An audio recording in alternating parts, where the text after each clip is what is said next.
नमस्कार प्रिय छात्र छात्राओं, मैं doctor Pawan Kumar, assistant professor of Hindi, government degree college भैंसा। आज की कक्षा में हम जयशंकर प्रसाद कृत छोटा जादूगर कहानी पर चर्चा करेंगे। यह कहानी उन देशभक्तों को प्रकाश में लाती है जिनका कोई इतिहास नहीं है। ऐसे हजारों लाखों देशभक्त थे जो आज़ादी की प्राप्ति के लिए स्वतंत्रता के आंदोलन में भाग लेते हुए जेल गए थे और उनके जेल जाने पर उनके पीछे जो परिवार था वह पूरी तरह से निस्सहाय हो गया था। तो ऐसे ही एक परिवार से जुड़े एक लड़के की यह कहानी है जिसे यहाँ पर छोटा जादूगर कहा गया है। और उसकी माँ है जो बीमार है। घटना प्रधान इस कहानी में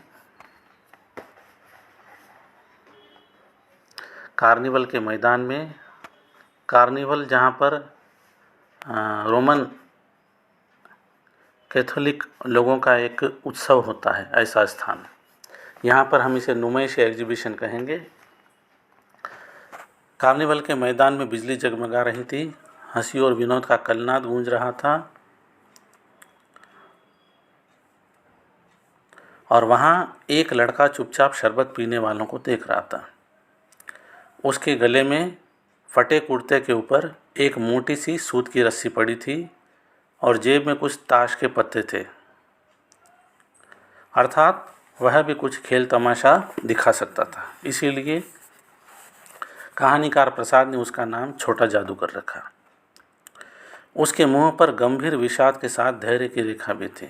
गंभीर विषाद था उसके चेहरे पर क्योंकि उसके पिता स्वतंत्रता के आंदोलन में भाग लेने के कारण जेल गए थे और जेल में ही थे, और उसकी माँ जो है मरणासन्न अवस्था में अस्पताल में भर्ती थी।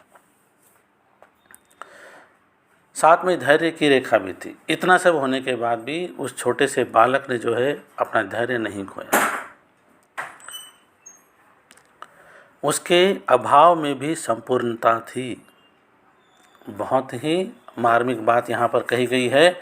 अभावग्रस्त होने के बाद भी उसके चेहरे पर किसी प्रकार की अभाव की रेखा दिखाई नहीं पड़ती थी।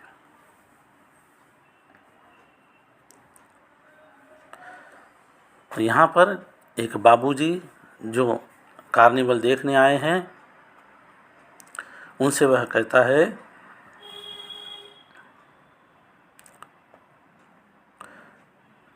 जादूगर तो बिल्कुल निकम्मा है, उससे अच्छा तो ताश का खेल मैं दिखा सकता हूँ। उसने बड़ी प्रगल्भता से कहा, अर्थात वाक चातुर्य से, प्रौढ़ता से कहा। उसकी वाणी में कहीं रुकावट न थी। उसका साहस, उसका धैर्य जो है उसकी वाणी में दिखाई दे रहा था। तो बाबूजी के साथ हो लेता है। बाबूजी उसे अपने साथ लेकर चलते हैं और उनसे बाबूजी पूछते हैं, तुम्हारे और कौन हैं? तब वह कहता है, माँ और बाबूजी। उन्होंने तुमको यहाँ आने के लिए मना नहीं किया? तब वह कहता है, बाबूजी जेल में है क्योंकि देश के लिए, वह गर्व के साथ कहता है कि देश के लिए मेरे बाबूजी जेल गए हैं, और माँ है वह बीमार है। इस पर जो व्यक्ति उसे मेले में मिला हुआ कहता है, और तुम तमाशा देख रहे आए हो, अर्थात तुम्हारे पिता जेल में और माँ बीमार है और तुम तमाशा देखने के लिए आए हो। तो देखिए उसके मुंह पर तिरस्कार की हंसी फूट पड़ी। उसने कहा, तमाशा देखने नहीं दिखाने निकला हूँ, अर्थात मैं यहाँ पर रोजी रोटी के चक्कर में आया हूँ। छोटे से बालक को देखिए, कुछ पैसे ले जाऊँगा तो माँ को पथ्य दूंगा। पथ्य अर्थात दवा, अर्थात माँ की दवाई के लिए पैसा कमाने हेतु वह यहाँ पर तमाशा दिखाने आया है। मुझे शरबत न पिलाकर आपने मेरा खेल देखकर मुझे कुछ दे दिया होता तो मुझे अधिक प्रसन्नता होती।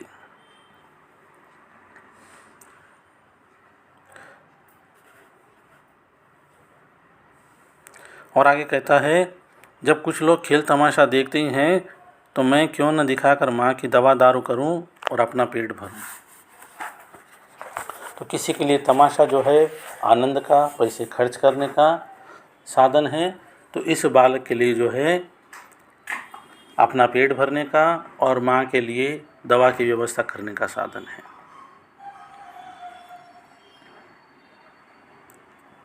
वो लड़का कहता है, बाबूजी आपको भी तमाशा दिखाऊंगा, बाहर आइए। और उसके बाद जो है अगले दिन वह फिर से जो है उस तमाशे में, उस कार्निवल में आता है। और यहाँ पर बाबूजी आज जो है अपनी श्रीमती अर्थात धर्मपत्नी के साथ आए हैं। तो तमाशा दिखाता है। उस दिन कार्निवल के सब खिलौने उसके खेल में अपना अभिनय करने लगे। भालू नाचने लगा, भालू मनाने लगा, बिल्ली रूठने लगी, बंदर घुड़कने लगा, गुड़िया का ब्याह हुआ, गुड्डा वर काना निकला। लड़के की वाचालता से ही अभिनय हो रहा था। सब हंसते हंसते लोटपोट हो गए। तो उसमें अभिनय की क्षमता भी थी। इस पर बाबूजी सोचते हैं, बालक को आवश्यकता ने कितने शीघ्र चतुर बना दिया। यही तो संसार है। अर्थात जो उम्र खेल कूदने की होती है, मौज मस्ती की होती है, वहाँ पर देखिए बालक जो है किस तरह से बदल गया या चतुर हो गया। फिर वह जादू दिखाता है। ताश के सब पत्ते लाल हो गए, फिर सब काले हो गए। गले की सूत की डोरी टुकड़े टुकड़े होकर जुड़ गई। लट्टू अपने आप नाच रहे थे। और इस पर जो है बाबूजी की जो पत्नी है, श्रीमती हैं, उसने उसे 1 रुपया दिया और उसे लड़के कहा। लड़के कहने पर वह बोला कि छोटा जादूगर कहिए, यही मेरा नाम है, इसी से मेरी जीविका है।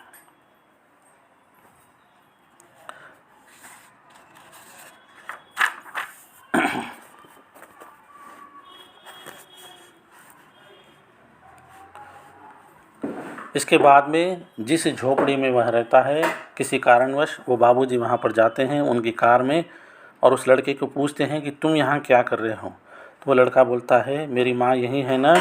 अब उसे अस्पताल वालों ने निकाल दिया है, क्योंकि अब जो है वह पूरी तरह से मरणासन्न हो गई है।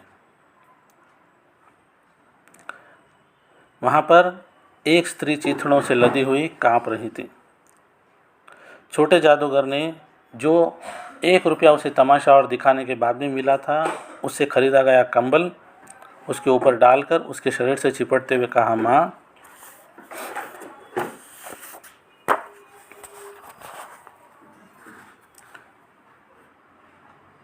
इसके बाद जो है फिर अगले दिन वह कार्निवल में आता है और देखिए उस निर्मल धूप में सड़क के किनारे एक कपड़े पर छोटे जादूगर का रंगमंच सजा था। वहाँ बिल्ली रूठ रही थी। फिर वह तमाशा दिखाता है। भालू मनाने चला था, ब्याह की तैयारी थी। यह सब होते हुए भी जादूगर की वाणी में वहाँ प्रसन्नता की तरी नहीं थी। अर्थात उसे भी लग गया था कि माँ अब जो है उसे छोड़कर जाने वाली है। जब वह औरों को हंसाने की चेष्टा कर रहा था, तब वह जैसे स्वयं काँप जाता था, मानो उसके रोए रोए रो रहे हैं। अर्थात उसका रोम रोम रो रहा था कि उसे भी लग गया था कि माँ अब जो है मेरे साथ ज़्यादा दिन रहने वाली नहीं है, किसी भी क्षण वह जा सकती है। मैं आश्चर्य से देखता रहा। जो बाबूजी है, खेल हो जाने पर पैसा बटोर कर उसने भीड़ में मुझे देखा। वह जैसे क्षण भर के लिए स्फूर्तिमान हो गया। मैंने उसकी पीठ थपथपाते हुए कहा, आज तुम्हारा खेल जमा क्यों नहीं। माँ ने कहा है कि आज तुरंत चले आना, मेरी घड़ी समीप है। अविचल भाव से उसने कहा। अर्थात उसकी माँ जो है आज उसे छोड़कर चली जाएंगी। तब भी तुम खेल दिखलाने आए। तो वह कहता है, क्यों ना आता, क्योंकि उसे जो है पेट भरने के लिए और हो सके तो और भी कुछ दवा की आवश्यकता हो, उसके लिए उसे पैसे की आवश्यकता थी।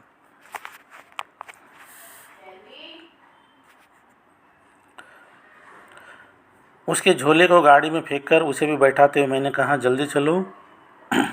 कुछ ही मिनटों में झोपड़े के पास पहुँचे। जादूगर दौड़कर झोपड़े में माँ माँ पुकारते हुए घुसा। मैं भी पीछे था, किंतु स्त्री के मुंह से बे और वहाँ पर जो है उसके प्राण चले जाते हैं। वह बेटा शब्द भी पूरा नहीं कह पाती। उसके दुर्बल हाथ उठकर गिर गए। जादूगर उससे लिपटा रो रहा था। मैं स्तब्ध था। उस उज्जवल धूप में समग्र संसार जैसे जादू सा मेरे चारों ओर नृत्य करने लगा। अर्थात कहीं पर भी कुछ भी नहीं रुका। संसार जिस गति से चल रहा था उसी गति से संसार चल रहा था, किंतु उस छोटे से बालक 13-14 वर्षीय बालक का संसार जो है उजड़ गया। पिता जेल में है और माँ जो उसके साथ थी वह भी उसे छोड़कर इस संसार में चली गई। अब वह बिल्कुल अकेला हो गया था। तो इस कहानी के माध्यम से महाकवि, महान साहित्यकार, कालजयी साहित्यकार जयशंकर प्रसाद ने भारतीय स्वतंत्रता आंदोलन के ऐसे योद्धाओं को यहाँ पर दर्शाया है जिनके बारे में इतिहास कहीं कोई साक्ष्य प्रस्तुत नहीं करता। इतिहास जिनके बारे में हमें कुछ भी नहीं बताता।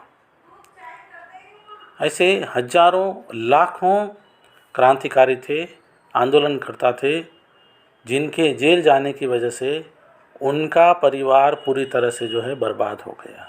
वह परिवार को देखने वाला, उनके परिवार को देखने वाला भी कोई भी नहीं था। तो जयशंकर प्रसाद को, कहानीकार प्रसाद को यहाँ पर हमें साधुवाद देना चाहिए, क्योंकि उन्होंने अनछुए, जिन्हें भुला दिया गया या जिनकी तरफ कभी देखा नहीं गया, ऐसे राष्ट्र भक्तों को अपने साहित्य का, अपनी कहानी का, अपनी लेखनी का माध्यम बनाया और उन्हें न्याय दिलाया। और बाल मनोविज्ञान से जुड़ी या बच्चों से जुड़ी ऐसे बच्चे, कहानी ऐसे बच्चे जो तरुणाई से पहले ही खेलने कूदने की उम्र में, मौज मस्ती की उम्र में परिवार का जिम्मा जो है उठा लेते हैं और समय से पहले ही जो है परिपक्व हो जाते हैं। तो ऐसी कहानी के लेखन के लिए मैं प्रसाद को, जयशंकर प्रसाद को, कालजयी साहित्यकार प्रसाद को साधुवाद देता हूँ और यहाँ पर आज की कक्षा को रोकता हूँ। धन्यवाद।